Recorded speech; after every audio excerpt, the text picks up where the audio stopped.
സ്വാഗതം. ടൊറാക്കൾ ബൈ ഇന്ദിര എന്നുള്ള ചാനലിലേക്ക് എല്ലാവർക്കും സ്വാഗതം. Very good morning, have A nice day. അപ്പോൾ 51 കാടുകളിലെ 51 അക്ഷരദേവികളാണ്. ഈ 51 അക്ഷരദേവികളിലെ മെസ്സേജിലൂടെയാണ് ഇപ്പോൾ നമ്മൾ പോയിക്കൊണ്ടിരിക്കുന്നത്. അപ്പോൾ ഇന്നത്തെ അക്ഷരദേവി ഏതാണ്? ഇന്ന് ജ്ഞാനദേവിയാണ് വന്നിരിക്കുന്നത്. ഓരോ അക്ഷരങ്ങളും ഓരോ ദേവിയാണ്. ഇന്ന് വന്നിരിക്കുന്നത് ജ്ഞാനദേവിയാണ്. അപ്പം ജ്ഞാനദേവിയുടെ മെസ്സേജ് എന്താ നോക്കാലോ. ജ്ഞാനത്തിൻ്റെ വിഭവശേഷി സ്വീകരണ മനോഭാവത്തിലൂടെയാണ് ലഭ്യമാവുക. അതാണ് ഇന്ന് ജ്ഞാനദേവി പറയണത്. അതായത് ജ്ഞാനത്തിൻ്റെ വിഭവശേഷി സ്വീകരിക്കാനുള്ള മനോഭാവത്തിലൂടെയാണ് നമുക്ക് ലഭ്യമാവുക. അറിവ് ലഭിക്കണം എന്നുണ്ടെങ്കിൽ ആ അറിവിൻ്റെ വിഭവശേഷി നമ്മൾക്ക് ലഭ്യമാവണമെങ്കിൽ നമ്മൾക്ക് സ്വീകരിക്കാനുള്ള ഒരു മനോഭാവം വേണം. എന്നാലേ നമുക്കത് ലഭ്യമാകുള്ളൂ. ഒരു ചെറിയ കുട്ടിയിലൂടെ കൂടി നമുക്ക് അറിവ് ലഭിക്കാം. ഒരുപക്ഷെ നമ്മളുടെ ഈഗോ കാരണം ആരെങ്കിലും നമുക്ക് നല്ല അറിവുകൾ പറഞ്ഞു തന്നാൽ തന്നെ നമ്മൾക്കത് സ്വീകരിക്കാനുള്ള മനോഭാവം ഉണ്ടായിരിക്കില്ല. അത് കാരണം നമ്മുടെ ഈഗോ കൊണ്ടായിരിക്കും.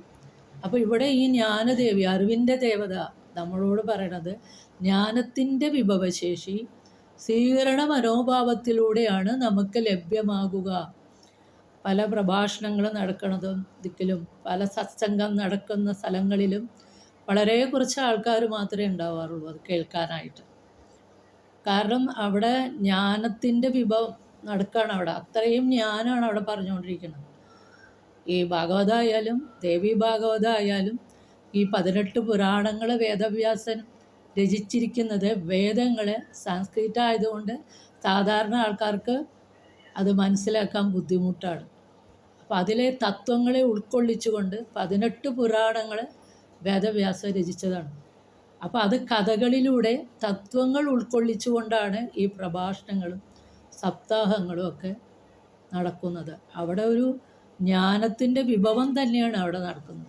പക്ഷേ അത് അവിടെ പോയി കേൾക്കാനും ആ ജ്ഞാനത്തിനെ സ്വീകരിക്കാനുള്ള ഒരു മനോഭാവം ഉണ്ടാകുമ്പോൾ മാത്രമേ നമുക്ക് ജ്ഞാനം ലഭ്യമാകൂ എന്നാണ് പറയണത്.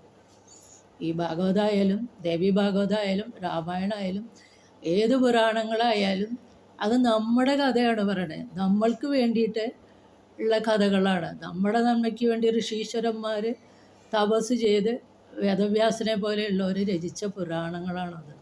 അത് ഭഗവാന്റെ കഥകൾ മാത്രമല്ല, അതിൽ തത്വങ്ങളുണ്ട്. അതെങ്ങനെ ജീവിക്കണം, എന്തൊക്കെ ചെയ്യണം, എന്തൊക്കെ ചെയ്തുകൂടാന്നുള്ള അറിവുകളാണ് അവിടെ പറയുന്നത്. പക്ഷെ വളരെ കുറച്ച് പേര് മാത്രമേ അവിടെ സത്സംഗങ്ങൾ ഉണ്ടാവാറുള്ളൂ.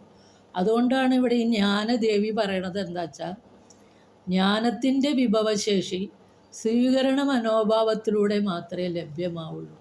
ഏതൊരു ജ്ഞാനം ആര് പറഞ്ഞാലും അത് സ്വീകരിക്കാനുള്ള ഒരു മനോഭാവം നമുക്കുണ്ടാകുമ്പോൾ മാത്രമേ നമ്മൾക്ക് ആ ജ്ഞാനം സ്വീകരിക്കാനുള്ള മനസ്സുണ്ടായാലും മാത്രമേ ജ്ഞാനം ലഭിക്കുകയുള്ളൂ. ജ്ഞാനം ലഭിച്ചാൽ എന്താ ഉണ്ടാവുക? അവിടെ അറിവില്ലായ്മയ്ക്ക് പിന്നെ സ്ഥാനം ഉണ്ടാവില്ല. പല കാര്യങ്ങളും നമ്മൾ ചെയ്യണത് നമ്മുടെ അറിവില്ലായ്മ കൊണ്ടാണ്. അപ്പോൾ നമ്മൾ ആ അറിവ് നേടാൻ ശ്രമിക്കണം. അങ്ങനെയെല്ലാം നമുക്ക് കറക്റ്റ് ചെയ്തിട്ട് മുന്നോട്ട് പോകാൻ പറ്റുള്ളൂ. അപ്പോൾ എത്ര നല്ല സന്ദേശമാണ് ദേവി പറഞ്ഞിരിക്കണേ. ഇന്ന് ജ്ഞാനദേവി പറഞ്ഞിരിക്കണത് അതാണ്. ജ്ഞാനത്തിൻ്റെ വിഭവശേഷി സ്വീകരണ മനോഭാവത്തിലൂടെ മാത്രമേ നമുക്ക് ലഭ്യമാവുള്ളൂ. അപ്പോൾ നമ്മുടെ ഈഗോ ഒക്കെ വിട്ട് ഏതൊരു ചെറിയ കുട്ടിയെന്ന് പോലും നമുക്ക് ജ്ഞാനം സ്വീകരിക്കാം എന്നാണ് പറയണത്. അപ്പോൾ ആ ജ്ഞാനത്തിനെ സ്വീകരിക്കാൻ വേണ്ടി എല്ലാവരും തയ്യാറാവട്ടെ എന്ന് ഞാൻ പ്രാർത്ഥിക്കുന്നു.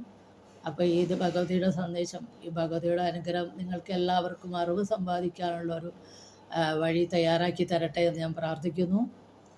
അറിവൊരു കടൽ പോലെയാണല്ലോ, അതെത്ര അങ്ങനെയാണ് കിടക്കുന്നത്. അപ്പോൾ അതുകൊണ്ട് നിങ്ങൾക്ക് എല്ലാവർക്കും അറിവ് സ്വീകരിക്കാനുള്ളൊരു സ്വീകരണ മനോഭാവം ലഭ്യമാകട്ടെ എന്ന് പ്രാർത്ഥിക്കുന്നു. അപ്പോൾ ഇത് നിങ്ങൾക്ക് റെസനേറ്റ് ചെയ്യുകയാണെങ്കിൽ please do subscribe, like and share. Thank you.